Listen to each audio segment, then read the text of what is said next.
person. It's not going to be the magic pill, the cure-all, the end-all, but it really will help. And ask your doctor to give you as high as dosage as he or she is willing to give. And then you need to cut off all contact with the other person. And if you have reached the point where you can be open and honest with your spouse, whenever you want to call her, tell your wife. Now, I'm assuming that you'll be able to handle that in this advice. And if you weren't able to handle that and he were to sit down and say, boy, I really wanted to call her today, that your reaction then, instead of being, you terrible man, why don't you do what's right? It would be, I understand, help me understand even more the emotions involved in this, so that you become not only his best friend, but you become, in essence, his therapist. You understand what I'm talking about? Not a true therapist, but the one that he talks to and listens to. Right. And so that's what I would say to him and to you. I think that is great. Thank you. Thank you very much. I appreciate it. All right, you're very welcome. Okay, and we're going to move on to the next caller. We were just talking to Iowa, and now we're going to move over here. Let's see, Kimberly, I want to see what this next area code is. Then we're going over to Missouri, right? Springfield, Missouri, I think is where the next call is coming from. And so let's go to area code 417. Hello, 417. You're on the Dr. Joe Show. Hello? Yeah. Do you live in Missouri? Yes, I do. You got it right. We're just going by your area code. Okay, and right nowadays we know that people can take their cell phones across the country with them, so we were just guessing Missouri. How can we help you tonight? Absolutely. Well, first of all, Joe and Kimberly, I want to thank you all so much for everything you do for us, for all of us that are going through this and trying to make our marriages work. So I just want to start off with that. Thank you. That's awesome. We love it. We love doing it. Yeah. Just a quick rundown of my situation. Me and my wife have separated now for a year and a half. Unfortunately, whenever the separation happened, it was because of me. I left the house. It wasn't because of anybody else. It was just the toxicity of our relationship and where things were at, communication and stuff like that. When I did leave, I shortly after separation, met somebody, started, friending them or whatever, but 2 months after our separation, I lost my father, which put me in a really bad spot, dealing with mourning with the loss of him. Went into, that whole dark side of losing that family member, was really numb to the world, was doing everything I could to not face the reality. The relationship with this other person became physical, stuff like that. But it was never a limerick situation. Unfortunately, due to my blindness of life of what was going on, 6 months after our separation, my wife got involved with somebody herself, where she fell into a limerick relationship with this person. At this point now, in January, is kind of where the reality of divorce hit me. I kind of got past my dad deal and kind of opened my eyes to realization of what was going on. Went really low.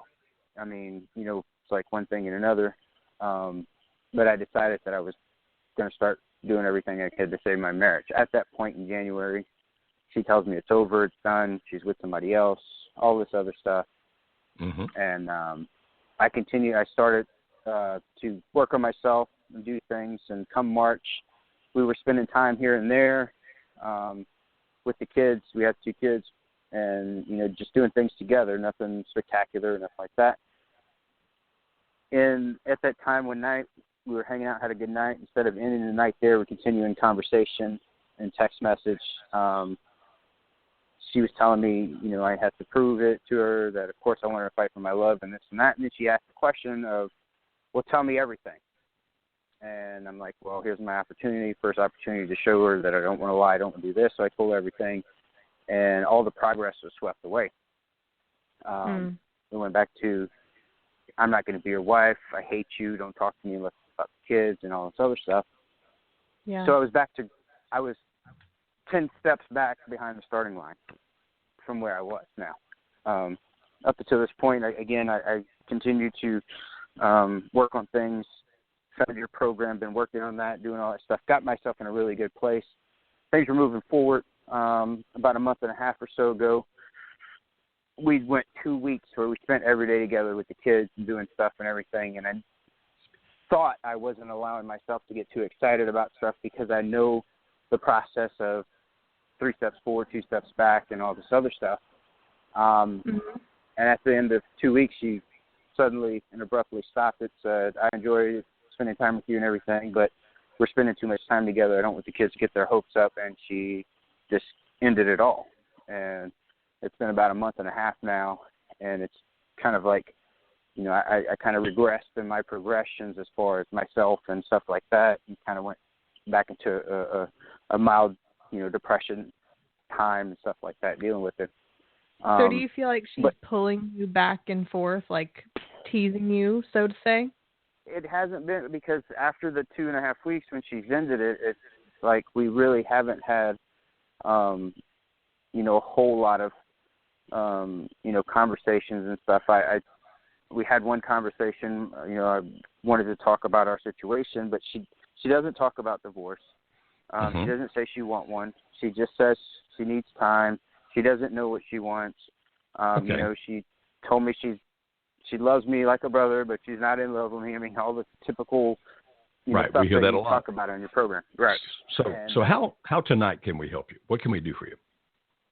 I'm just trying to, you know, figure, like, you know, I'm in the limbo deal because she doesn't give me any direction on what she's thinking. You know, the relationship with the other guy now, she says, is they're just strictly friends. There's nothing else there with them. You know, it's past whatever it was, that she knows that there's no future with him and this and that. I understand that. So how can we help you tonight? What can we do for you? Well, I would just like to know, as far as, you know, how to progress, as far as, you know, really trying to reestablish that communication with her, even though, like, there hasn't been anything bad from my standpoint to bring things up, or, you know, to have anything regress, where I was, I guess, at one point the person that caused the problems, but now that I've come clean, is it just more of a situation of her trying to get to where she needs to get all her stuff out? And because what I heard you say was that you actually did start having a relationship again, spending time with each other. Obviously, or I say obviously, then take that back. Apparently is a better word here. Apparently reached the point where that scared her a little bit. And so she backed off. But it's only been 2.5 weeks since she backed off. So what I'm about a month and a half. Well, all right, 6 weeks then. 6 weeks since she backed off. The fact that you went for a period of time with very little contact, you know, you're terrible, you're evil, I don't want anything to do with you, but finally did evolve back to spending time together, that's likely to occur again. Now, can I guarantee it will? Obviously not. But that's likely to occur again. Therefore, what you do is that you don't push it, because when you start pushing, you push the other person away. Instead, what you do is that you wait for the opportunity. When and if she does talk to you, because you do have kids together, right? Yeah. So when and if she does talk to you, you're calm, you're gentle, you're not pushy, you're very kind, you're very understanding, and hopefully that evolves back into her being open and talking to you again. So my suggestion would be, do what you did before that led to the situation where she became communicative. And the fact that it was obvious, apparently, I keep saying obviously when that's not the case, apparently it was at the point where it did scare her. That's actually a good sign. I mean, it really is a good sign that it scared her, because it indicated she was beginning, in all likelihood, she was beginning to develop emotions for you again. So be patient, and I know that's hard to do. Wait for the opportunities. Don't push for it. Now, you're not waiting like a hunter waiting for the buck to walk into the clearing where you pull the trigger. I don't mean that. It's more of waiting, you know, where that when it happens, you gently start easing back into that conversation again. And I can't guarantee it's going to happen, but the fact that it did before and she backed off indicates the likelihood that it will happen again. So my suggestion, my friend, and I know it's tough, I know it's hard, is to be patient as you possibly can. Right. And Don't I sent her Don't view this as you did. Sorry, You and Kimberly apparently want to talk at the same time. Okay, Kimberly, what you're trying to say? Don't view this as something that you did and failed, because that's not what happened. What happened was you did it and it worked, and then something happened that you plateaued. It's just like if someone was trying to lose weight and they're doing all the right things, but then they plateau and they're like, oh, I'm going to throw my diet out the window. Apparently it didn't work. It's not the case. It did work. You just had, once you got to a certain place, then that's when you're supposed to tweak it and kind of go to step 2. So that's what we're trying to teach you here. Do it and get back to step 1. And when you get there again, that's when you're going to kind of tweak it, make her comfortable, allow that openness, that honesty, all that kind of stuff. You're going to go to step 2. Mm-hmm. Yeah. What I was going to say is that I had you guys send her the Decision Points video, and I've given her the material and stuff, and she said she would go through it and all that stuff. Good. One of the things that she told me, in that 2 weeks' time, I slipped up, and as soon as I said it, I was kicking myself, but I accidentally said, hey, babe, could you do something for me? And I said, babe, and she was scared that, that I was going to try and hug her, hold her hand, or kiss her or something like that, and I said that. But then she was saying conversations about stuff, us moving like to Colorado or getting a place and, things that we would do, but we've never had those conversations. She would tell that to people in front of me. And I'm like, we've never had these conversations, Yeah. And, just like, I think you're overanalyzing. Yeah, you're thinking too much, my friend. you're driving yourself crazy. I wouldn't worry about that kind of stuff. Really, She's probably not sitting there worrying about it like you are. Yeah, you're overanalyzing, which will drive you nuts, as you already know, right? Yes, so, absolutely. And we're going to try to get at least one more caller before we go off here. Our suggestion is keep doing what you were doing, and don't freak out if you say the word babe and she flinches. I mean, that's not going to be the big deal. The big deal is for you to be that person that you're trying to be. Okay, my friend? You're doing awesome. Thank you very much. Thank you. Okay. All right. And I believe, if I recognize this number, Petra, is that you? Yes, it is, indeed. Okay. This is our friend. Kimberly. How are you? This is our friend Petra. She is also one of the administrators. Administrators on our Facebook groups. She and her husband Richard are awesome people that I got a chance to meet sometime back. And we're thrilled that you called in, young lady. What have you got to say tonight? Joe, I think everything you said was really great, but I have not but. On top of it, I have a few things I would really like to add. And that is for all the people, when you are in the process of reconciling, yes, you have to talk about all the tough stuff. But please try and have as much of a good time together where you leave all of that out of the door and just try to reconnect. That was really very, very important for Richard and me to do. And I think it had a profound effect on how fast we were going with our reconciliation. The other thing that's also really important, do not fall back into the old habits that brought you into this situation in the first place. That is really, really important too. But instead, really try to continue to learn and grow together. That is going to be so helpful for the whole reconciliation.